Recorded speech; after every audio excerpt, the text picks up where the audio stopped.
Om Swastiastu. Perkenalkan, nama saya Nika Devaldita Febianti, nomor absen 12 dengan NIM 2202612011017 dari kelas Manajemen Gianyar A. Baik, di sini saya akan merevisi pesan bisnis. Kepada yang terhormat, Bapak atau Ibu, terima kasih atas kepercayaan dan kesetiaan Bapak atau Ibu telah menggunakan layanan kami. Kami ingin menyampaikan permohonan maaf yang sebesar-besarnya atas keterlambatan pengiriman pesanan Bapak atau Ibu. Keterlambatan ini disebabkan oleh adanya kendala teknis di gudang kami yang sedang kami tangani dengan serius untuk mencegah kejadian serupa di masa mendatang. Sebagai bentuk itikat dan komitmen kami terhadap kepuasan pelanggan, pesanan Bapak atau Ibu akan kami kirim ulang paling lambat pada minggu depan, yaitu tanggal 16 Juni 2025, kami akan menginformasikan nomor resi pengiriman segera setelah pesanan dikirim. Apabila Bapak atau Ibu memiliki pertanyaan atau membutuhkan bantuan lebih lanjut, jangan ragu untuk menghubungi layanan pelanggan kami di nomor telepon atau email. Kami sangat menghargai pengertian dan kesabaran Bapak atau Ibu. Terima kasih atas dukungan Bapak atau Ibu kepada kami. Hormat kami, tim layanan pelanggan. Baik, di sini saya akan menjawab pertanyaan nomor 2, yaitu perbedaan budaya antara Indonesia dan Jepang yang mempengaruhi komunikasi bisnis, baik verbal maupun itu non-verbal. Pengaruh perbedaan budaya dan komunikasi bisnis, yang pertama itu ada gaya komunikasi. Jepang menggunakan komunikasi tidak langsung, halus, dan menghindari konfrontasi untuk menjaga keharmonisan atau tatamae. Sedangkan Indonesia cenderung lebih ekspresif dan terbuka dalam menyampaikan pendapat meskipun tetap sopan. Selanjutnya yang kedua ada hierarki dan etika. Jepang yang menghormati hierarki dan senioritas dalam komunikasi bisnis sehingga keputusan melalui proses itu berjenjang, sedangkan Indonesia itu lebih fleksibel namun tetap menghormati senioritas. Selanjutnya yang ketiga ada bahasa tubuh. Nah, bahasa tubuh Jepang menunjukkan rasa hormat dengan cara membungkuk dan menghindari kontak mata langsung yang dianggap kurang sopan. Sementara Indonesia lebih sering berjabat tangan dan kontak mata langsung sebagai tanda kejujuran dan perhatian. Selanjutnya yang terakhir itu penyampaian kritik.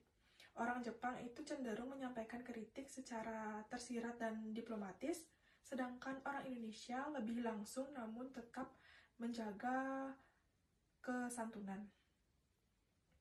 Contoh dari situasi dan solusi strategis. Yang di situasi pertama itu ada negosiasi yang berjalan lambat karena perbedaan gaya komunikasi. Nah, orang Jepang itu menghindari konfrontasi dengan menggunakan bahasa tidak langsung, sehingga mitra Indonesia yang terbiasa komunikasi lebih langsung merasa bingung dan menganggap kurang serius.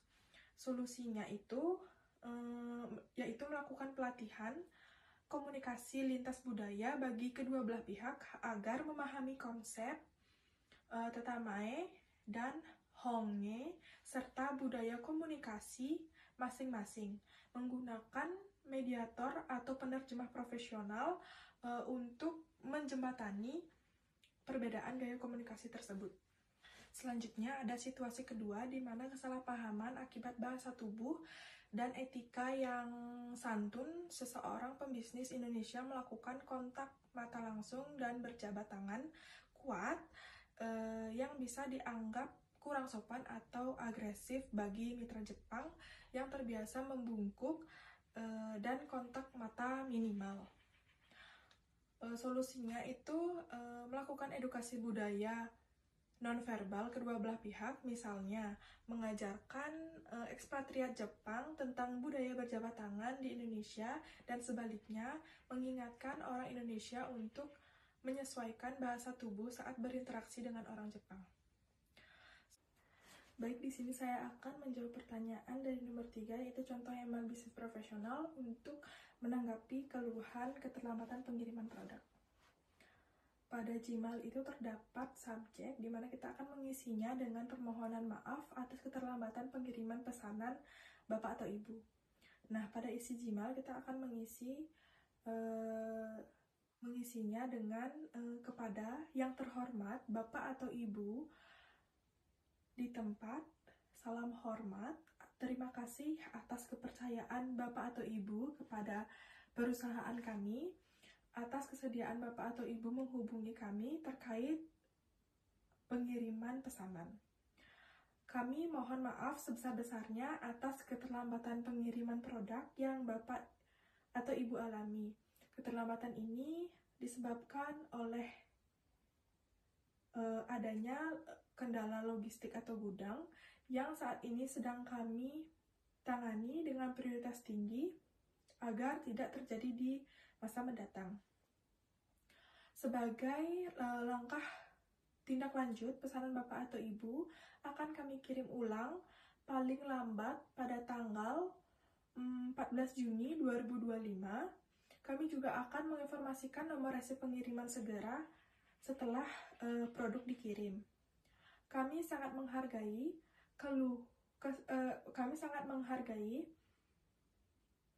kesabaran dan pengertian Bapak atau Ibu dalam pesanan ini. Apabila ada pertanyaan lebih lanjut atau kebutuhan khusus, jangan ragu untuk menghubungi kami melalui email atau nomor telepon layanan pelanggan kami. Terima kasih atas perhatian dan kerjasama Bapak atau Ibu. Hormat kami, tim layanan pelanggan. Baik, di sini saya akan menjawab pertanyaan nomor 4, yaitu 4 hambatan komunikasi dalam komunikasi bisnis serta contoh dan strategi mengatasinya. Yang pertama itu ada hambatan teknis, adalah gangguan akibat kendala teknis seperti komunikasi yang kurang memadai atau jaringan buruk. Contohnya itu karyawan tidak bisa mengikuti rapat online karena koneksi internet terputus-putus. Nah, strategi mengatasinya itu dengan cara menggunakan perangkat dan jaringan yang lebih handal serta pelatihan penggunaan teknologi komunikasi yang lebih modern. Selanjutnya yang kedua ada hambatan semantik, adalah kesalahpahaman makna pesan karena perbedaan interpretasi bahasa atau istilah. Contohnya itu manajer memberi instruksi dengan jargon teknis yang tidak dipahami oleh staf baru.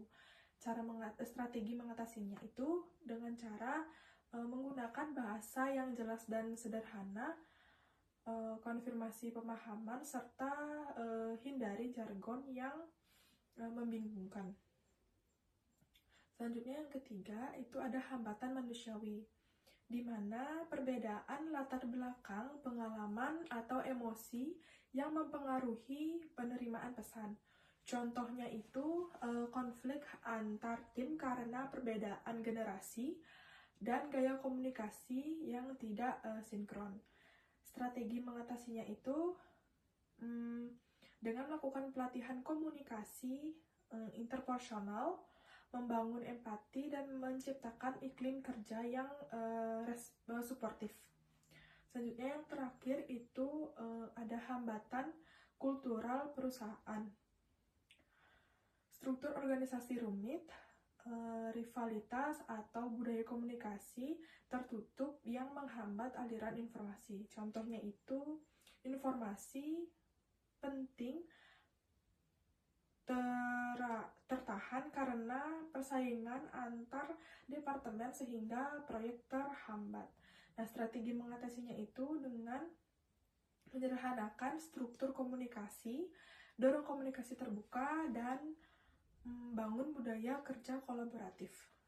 Selanjutnya saya akan menjawab pertanyaan nomor 5, yaitu jelaskan pengertian dari komunikasi bisnis dan peran strateginya dalam organisasi modern. Nah, mengapa komunikasi yang efektif itu sangat penting dalam mencapai tujuan perusahaan? Yang pertama, pengertian dari komunikasi bisnis. Komunikasi bisnis adalah pertukaran gagasan, informasi, opini, dan instruksi yang memiliki tujuan tertentu dalam konteks organisasi atau perusahaan.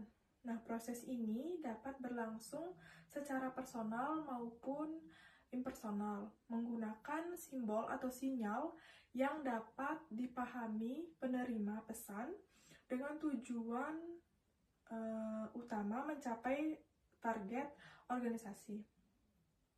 Nah, peran strategis komunikasi bisnis dalam organisasi modern.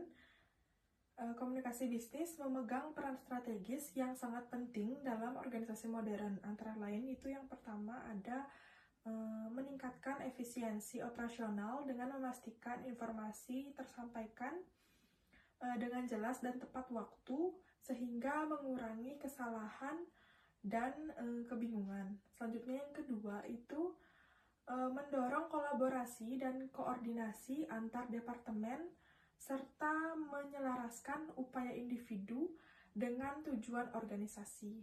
Selanjutnya yang ketiga, memfasilitasi pengambilan keputusan yang cepat dan tepat melalui komunikasi terbuka dan transparan. Selanjutnya yang keempat itu membangun hubungan yang kuat dengan karyawan, mitra, dan pelanggan, sehingga menciptakan lingkungan kerja yang harmonis dan produktif. Selanjutnya yang keempat itu mendukung adaptasi teknologi komunikasi modern untuk mempercepat pertukaran informasi dan mendukung kerja jarak jauh. Selanjutnya itu mengapa komunikasi efektif sangat penting dalam mencapai tujuan perusahaan. Nah, komunikasi efektif sangat penting itu karena yang pertama, memastikan semua anggota organisasi memiliki pemahaman yang sama tentang visi, misi, dan tujuan dari perusahaan tersebut, sehingga meningkatkan komitmen dan sinergi dalam pencapaian tujuan. Selanjutnya yang kedua, itu mengurangi resiko miskomunikasi yang dapat menyebabkan konflik, kesalahan, dan penurunan produktivitas. Selanjutnya yang ketiga itu meningkatkan motivasi dan moral karyawan melalui komunikasi yang inklusif dan penghargaan terhadap kontribusi mereka. Selanjutnya yang keempat itu memperkuat hubungan bisnis eksternal yang dapat meningkatkan reputasi dan posisi perusahaan di pasar. Selanjutnya yang terakhir itu mendukung pengambilan keputusan yang lebih baik dan responsif terhadap perusahaan, pasar, atau tantangan bisnis. Baik, sekian dari jawaban saya. Jika ada salah kata, saya mohon maaf. Sekian dan terima kasih.